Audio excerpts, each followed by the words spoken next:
Assalamualaikum warahmatullahi wabarakatuh. Perkenalkan saya Deta Septiana dari kelas manajemen 22B dengan NPM 22411092. Di sini saya akan menjelaskan materi tentang hakikat ekonomi pendekatan stakeholder. Teori stakeholder. Stakeholder adalah kelompok atau individu yang memiliki kepentingan dalam kegiatan, hasil organisasi, dan kepada siapa organisasi tersebut untuk pencapaian tujuan perusahaan. Freeman tahun 1984 dalam Lin et al.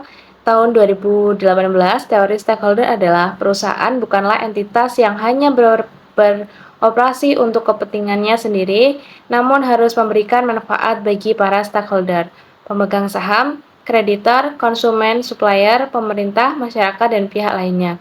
Dengan demikian, keberadaan suatu perusahaan sangat dipengaruhi oleh dukungan stakeholder kepada perusahaan tersebut. Stakeholder pada dasarnya memiliki ekspresi yang berbeda mengenai bagaimana perusahaan dioperasikan. Perusahaan akan berusaha mencapai harapan stakeholder dengan aktivitas sosial dan lingkungan.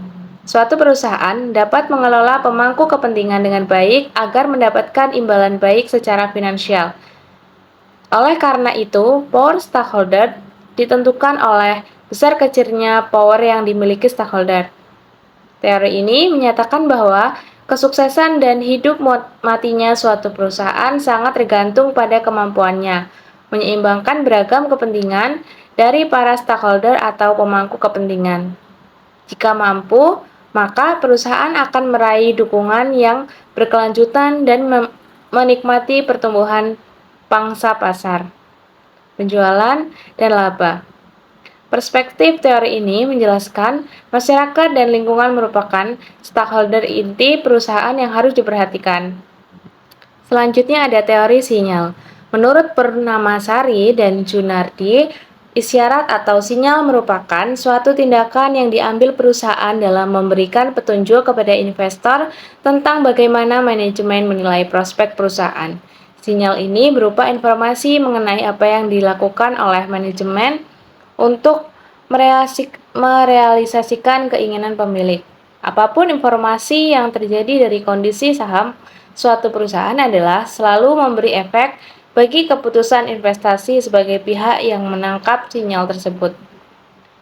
Konsep signaling teori di sini menjadi sangat berperan karena teori ini membahas tentang naik turunnya harga di pasar sehingga memberi pengaruh pada keputusan investor. Hal yang mendasari teori sinyal adalah perusahaan yang memiliki kinerja baik dapat memberikan sinyal yang positif bagi pihak luar dan sinyal tersebut tidak mudah ditiru oleh perusahaan yang memiliki kinerja yang buruk. Yang selanjutnya ada teori agensi. Panda dan Lespa tahun 2017, teori keaginan adalah sebuah kontrak yang mendeskripsikan hubungan antara prinsipal, pemegang saham dan agen manajemen. Teori keagenan muncul berdasarkan adanya fenomena pemisahan pemilik perusahaan dengan para manajer yang mengelola perusahaan. Selanjutnya ada nilai perusahaan. Pengertian nilai perusahaan yaitu nilai perusahaan didefinisikan sebagai nilai pasar karena nilai pasar memberikan kemakmuran kepada pemegang saham secara maksimum apabila harga saham perusahaan meningkat. Manajemen mengambil berbagai kebijakan dalam upaya untuk meningkatkan nilai perusahaan melalui peningkatan kemakmuran pemilik dan para pemegang saham yang tercermin pada harga saham. Selanjutnya ada pengukuran nilai perusahaan. Menurut Weston dan Copeland tahun 2010, dalam bukunya Indriarini menjelaskan bahwa pengukuran nilai perusahaan dapat dilakukan dengan menggunakan rasio penilaian atau rasio pasar.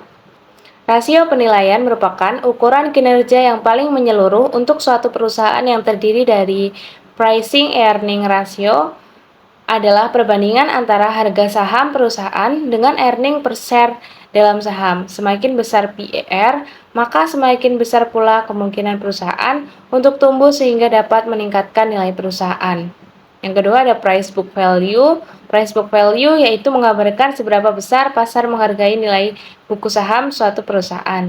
Yang ketiga ada Tobin Skew dikembangkan oleh Profesor James. Rasio ini merupakan konsep yang sangat berharga karena menunjukkan estimasi pasar keuangan saat ini tentang nilai hasil pengembalian dari setiap dolar investasi instrumental.